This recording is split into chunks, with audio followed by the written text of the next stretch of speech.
പ്രഖ്യാപിക്കും. കോട്ടയം ഇത്തവണ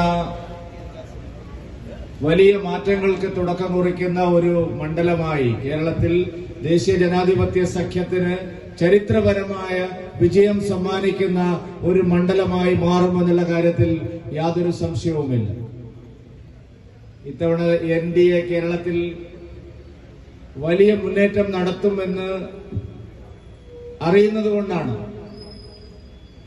ഇരു മുന്നണികളിലും ഈ അങ്കലാപ്പ് നാം കാണുന്നത്.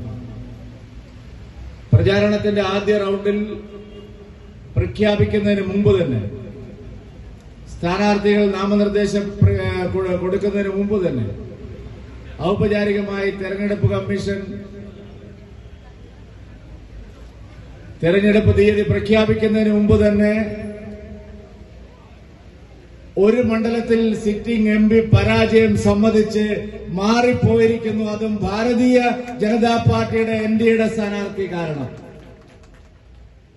തൃശൂരിൽ സിറ്റിംഗ് MP മാറി നിൽക്കുകയാണ്. ബാക്കി എല്ലാ മണ്ഡലങ്ങളിലും സിറ്റിംഗ് MPമാരെ വെച്ചിരിക്കുക. തൃശൂരിൽ അവര് സിറ്റിംഗ് MPയെ മാറ്റിയിട്ട് മുരളീധരനെ കൊണ്ടുവന്നിരിക്കുന്നു എന്നാണ് പറയുന്നത്. മുരളീധരൻ എപ്പോഴും ജയിക്കാൻ വേണ്ടി മത്സരിക്കുന്ന സ്ഥാനാർത്ഥിയല്ല. മുരളീധരൻ ശിഖണ്ഡിയെ പോലെയാണ്, തോൽപ്പിക്കാൻ മുന്നിൽ നിൽക്കുന്ന ആളാണ്. അത് നിയമത്തെ ഞങ്ങൾ കാണിച്ചു എന്നാണ് പറയുന്നത്. മുരളീധര, ഇത് നിങ്ങൾ ഇനി ഒരു തെരഞ്ഞെടുപ്പിലും കേരളത്തിൽ ജയിക്കില്ല. കോൺഗ്രസിൽ നിന്നുകൊണ്ട് നിങ്ങൾക്ക് ഇനി ഒരു തെരഞ്ഞെടുപ്പിലും കേരളത്തിൽ നിങ്ങൾ വീണ്ടും വേറൊരു പാർട്ടി മാറേണ്ടി വരും. BJPയെ തോൽപ്പിക്കാനാണ് അത്രയും മുരളീധരൻ. സാധാരണ സ്ഥാനാർത്ഥികളെ പ്രഖ്യാപിക്കുമ്പോൾ അവരെന്താണ് ആദ്യത്തെ വാചകം പറയാറുള്ളത്? അവരാദ്യം പറയാറുള്ളത് ഞാൻ ഈ തെരഞ്ഞെടുപ്പിൽ ജയിക്കാനാണ് വരുന്നതെന്നാണ്.